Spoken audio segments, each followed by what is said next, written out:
வணக்கம். உங்களுக்காக செல்வராஜ். இந்த பதிவு ஒரு பயிற்சி நோக்கத்துக்காக மட்டும்தான் கொடுக்கப்படுது. இதை வந்து தயவு செய்து ஒரு ரெக்கமெண்ட் எடுத்துக்காதீங்க. பயிற்சி பண்ணுறதுக்கு மட்டும் பயன்படுத்துங்க. வாங்க சேனலுக்குள்ளே போகலாம்.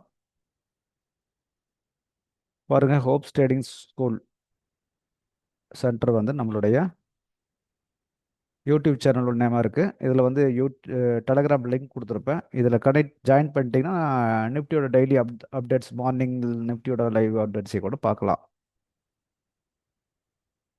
அடுத்தது வந்து பார்த்தீங்கன்னா, இதில் புதுசாக இருக்கிறவங்க வந்து பார்த்தீங்கன்னா ஃபர்ஸ்ட் இதை பார்த்துக்குங்க. அந்த புதியவர்களுக்காக இதை பாருங்கள். இதில் ஒரு 13 வீடியோ இருக்குது. ஒன் பை ஒன்னாக பாருங்கள். இதுலேயே வந்து நம்மளுடைய கோர் கான்செப்ட் இதில் தான் கொடுத்துருப்போம். அப்போ இதைய முழுமையாக படிச்சுட்டு அப்புறமா நீங்கள் அடுத்த ஒவ்வொரு வீடியோவை பாருங்கள். எல்லாமே இதே கான்செப்டை வச்சு தான் நம்ம கொடுத்து பார்த்தோம் வீடியோவுமே. அதனால் ஃபர்ஸ்ட் இதை பாருங்கள். இதுலேயே உங்களுக்கு ஒரு நல்ல ஐடியா கிடைக்கும். அப்புறமா ட்ரேடுக்கு என்ன பண்ணுறதுன்னு பார்ப்போம். ஸ்கிப் பண்ணாமல் பாருங்கள். அப்போ தான் உங்களுக்கு முழுமையாக புரியும். சப்ஸ்கிரைப் பண்ணாமல் தான் சப்ஸ்கிரைப் பண்ணிடுங்க. லைக் பண்ணுங்கள், கமெண்ட் பண்ணுங்கள். வாங்க வீடியோக்குள்ளே போகலாம். ஸ்டாக்ஸ் இன்று ஸ்டாக்ஸ் வந்து ஃபர்ஸ்ட் ரிலையன்ஸ் என்ன நடந்தது? ஐயோ, என்ன தட்டு தட்டிட்டு வந்திருக்கா? இது வந்து நம்ம நேற்று போட்டு வச்ச லெவலுங்க. 1 ஹவரில் இருக்கு. இப்போ நேற்று வந்து பார்த்தீங்கன்னா இது ரெசிஸ்டன்ஸ் ஆகும்.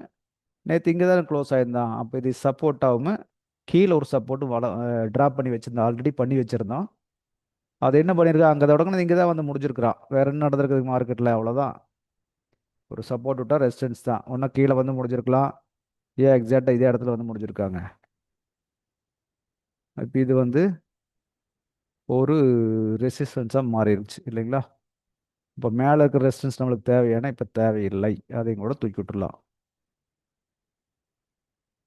அதை போட்டு போ. ஏன்னா இங்கே எங்கே திரும்பிச்சுங்கிறது ரைட். நேற்று திரும்பிடுச்சா? ஓகே. அப்போ இந்த இந்த 2 லெவல் தான் நாம் வச்சுருக்கோம். நீ அடுத்தது கீழே வந்து இந்த இடத்துல நிற்கிறதுனால கீழே ஒரு சப்போர்ட் லெவல் போடணும். கீழே அடுத்து எங்கே போடுவீங்க? எங்கே இருக்குது? இதாக தெரியுதுங்களா? கீழேன்னு வந்து பார்த்தா அடுத்து இந்த பிளேஸ் தான் சப்போர்ட்டாக இருக்குது.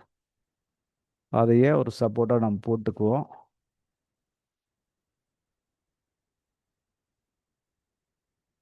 இதுக்கு வந்து சப்போர்ட் லைன் போட்டுக்கலாம். அப்போ அதாவது நான் எதுக்கு இப்போ இதை போட்டால் கீழே தச்சோடன்னு ஒன்று இருக்குது. இதெல்லாம் இப்போ நம்மளுக்கு தேவையில்லை.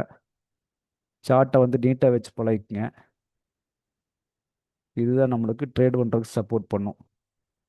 இப்போ வந்து பார்த்தீங்கன்னா நம்ம இன்னைக்கு ட்ரேடுக்கு என்னென்ன ஆப்பர்ச்சுனிட்டி கிடைச்சிருக்கா இல்லையா அப்படிங்கிறத செக் பண்ணலாம். எல்லா நாளும் எல்லாத்துலேயும் கிடைக்காது. கிடைக்கிற அன்னைக்கு நீட்டாக யூஸ் பண்ணிக்கணும் நம்ம. 1 ஹவருக்கு சப்போர்ட்டு ரைட்டு. இங்கேருந்து மார்க்கெட்டு க்ளோஸ் ஆகிருக்கு. பட் இங்கே ஸ்டார்ட் ஆன மார்க்கெட் இன்னைக்கு ஒரு ரெசிஸ்டன்ஸ்குள்ளேயே ஸ்டார்ட் ஆகி மேலே இருக்கிறதெல்லாம் எடுத்துகிட்டு இப்போ மேலே வந்து இன்னொன்று போட்டிருந்தோம். இதை எடுத்து ரிமூவ் பண்ணிட்டேன். ஏன்னா இந்த ரேட் கீழே வந்துட்டதுனால ரிமூவ் பண்ணிட்டோம். பட் 5 மினிட்ஸில் பாருங்கள் என்ன பாசிபிலிட்டி இருந்திருக்குன்னு.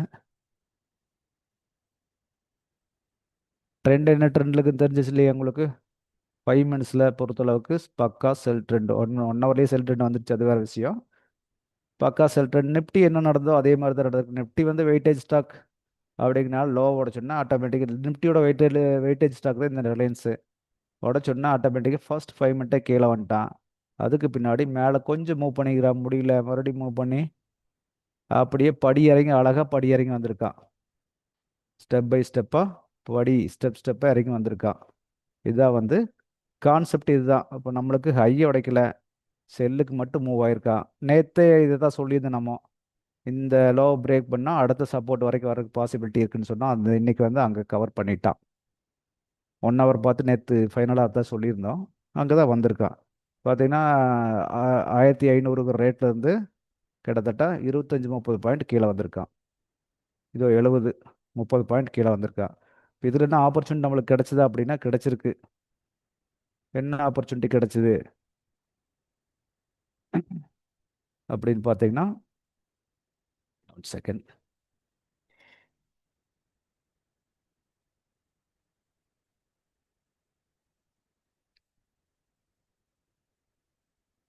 என்ன ஆப்பர்ச்சுனிட்டி கிடைச்சிருக்குன்னு பார்த்தீங்கன்னா, இங்கே ஆல்ரெடி வந்து நம்ம இந்த லோவோட சொன்னையே நம்ம பிளான் பண்ணியிருக்கணும். மறுபடியும் மேலே மூவ் பண்ணுறான், முடியலன்னு தெரியும்போது மறுபடியும் வந்து ரெஸ்டன்ஸ் டச் பண்ணிட்டு கீழே திரும்புகிறான். இந்த இடம் தான் நம்மளோட பாயிண்ட்டு. அடுத்து இது வரைக்கும் வந்திருக்கான். அதுக்கு இங்கே எங்கேயுமே ரிவேர்ஸ்க்கு உண்டான வாய்ப்புகளை கொடுக்கல. அதை ஃபஸ்ட்டு தெரிஞ்சுக்குங்க. வந்தவன் அப்படியே கீழே வந்துட்டான். நாளைக்கு என்ன நடக்கல அப்போ மார்க்கெட்டில் அடுத்த லெவலுக்கு வர்றதுக்கு பாசிபிலிட்டி இருக்குது அப்படின்னு தெரிஞ்சுக்கணும். கீழே ஒரு லெவல் போட்டாச்சு, மேலே ரெசிஸ்டன்ஸ் லெவல் இருக்குது. அப்போ இந்த ரெண்டு லெவல் தான் இப்போ நம்மளுக்கு ப்ரைஸ் எங்கே நிற்குதோ மேலே ஒரு ரெசிஸ்டன்ஸ் கீழே ஒரு சப்போர்ட், அவ்வளோதான் இப்போ நம்ம போட வேண்டிய லைன். சரிங்களா? சப்போஸ் வந்து நியூட்ரல் ரேஞ்சில் ஓப்பன் ஆனால் மறுபடியும் கீழே வரக்கு பாசிபிலிட்டி இருக்குது. இல்லை கொஞ்சம் ஒரு சின்ன கேப் அப் அப்படி மாதிரி ஓப்பன் ஆனால் அடுத்த ரேஞ்சுக்கு போகிறதுக்கு வாய்ப்பு இருக்குது. இதையோட சேனல் தான் பை ட்ரெண்டுக்கு மாற முடியாது வரைக்கும் அவன் ஆல்வேஸ் செல் ட்ரெண்டு தான் கண்டினியூ ஆகிட்டு இருப்பான். நம்ம வந்து ஹெச்டிஎஃப்சி பேங்க் பார்க்கலாம் நடந்தது. அது என்ன நடந்ததுன்னு பார்த்துப்போம். ஓ, நேற்று போட்ட ரேஞ்சுக்குள்ளே இன்னைக்கு தங்கிட்டேனாட்டிருக்கு. ரைட், நேற்று இது பேசியிருந்தேன்னு நினைக்கிறேன். இங்கே மார்க்கெட் க்ளோஸ் ஆயிருக்கா. சப்போஸ் இங்கே நியூட்ரலாக எங்கேயோ ஓப்பன் ஆனாலும் கீழே ஓனானா போய் போட்டு மறுபடியும் மேலே அப்படியே வர்றதுக்கு வாய்ப்பு இருக்குன்னு பேசியிருந்தோம். அதுதான் இன்றைக்கி நடந்திருக்கு. மேலே ஒன்றும் பெருசாக வரல. மேலே வந்ததுனான்னு பார்த்தீங்கன்னா இந்த ரேஞ்செலாம் பிரேக் பண்ணியிருந்தா தான் அடுத்த ரேஞ்சுக்கு போக முடியும். அவன் இங்கேயே வந்துட்டு முடிச்சிட்டான். 5 மினிட்ல ஏதாச்சும் ஆப்பர்ச்சுனிட்டி இது கிடச்சிருக்கா? ஒன்றும் இல்லை. நேற்று என்ன பார்த்தோம்லோ, இந்த கேனலுக்குள்ளேயே ஒரு நாள் முடிச்சிட்டான்னு பார்த்தோம். இன்னைக்கு இதே மாதிரி ஒரு 3-4 கேனலுக்குள்ளே ஒரு டேவை கம்ப்ளீட் பண்ணிட்டான். இதில் ஆப்பர்ச்சுனிட்டியே இல்லை. ரிலையன்ஸில் ஆப்பர்ச்சுனிட்டி இருந்தது, நெஃப்டியில் இருந்தது, பட் இதில் எந்த ஆப்பர்ச்சுனிட்டியுமே இல்லை. ஸோ நம்ம இப்படி தான் பார்த்துக்கணும். கரெக்டாக அந்த சப்போர்ட் லெவல் வந்து அவ்வளோ சீக்கிரம் வந்து உடைச்சிட்டு போக மாட்டான். நேற்று இங்கே உடைச்சிருந்தான் அப்படின்னு கேட்டிங்கன்னா அவன் அதையெல்லாம் விட்டு போட்டு அங்கேருந்து தொடங்கினதே இங்கே தொடங்கிட்டான். முந்தா நாள் தொடங்கி அதுக்குள்ளேயே முடிச்சிருக்கான் மார்க்கெட்டை. நேற்று இப்படி, இன்னைக்கும் அதுக்குள்ளே தான் முடிச்சிருக்கான். மார்க்கெட்டில் இதாங்க நடக்குது, மாற்றி மாற்றி சப்போர்ட் ரெசிஸ்டன்ஸை மட்டும் கரெக்டாக ஃபாலோ பண்ணிங்கன்னா போதுமானது. ட்ரெண்டு முழுமையாக தெரிஞ்சுக்க சப்போர்ட் ரெசிஸ்டன்ஸ் ஃபாலோ பண்ணிங்கன்னா உங்களுக்கு இதுவே பெரிய லெவலில் கை கொடுக்கும். இப்போ 5 மினிட்ஸ் பொறுத்தளவுக்கு பை ட்ரெண்டுக்கு மாறிடுச்சான்னு சொல்ல முடியும் உங்களால்? வாட்ச் பண்ணி பாருங்கள். இந்த லெவலை பிரேக் பண்ணி நிற்கிறான்.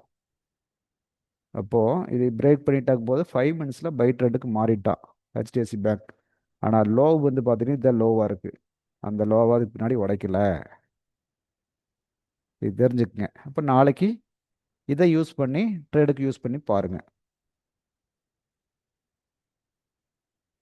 இந்த சேனல் உங்களுக்கு பதிவு உங்களுக்கு பிடிச்சிருந்ததுன்னா லைக் பண்ணுங்கள், கமெண்ட் பண்ணுங்கள், ஷேர் பண்ணுங்கள். மீண்டும் அடுத்த பதிவில் சந்திப்போம்.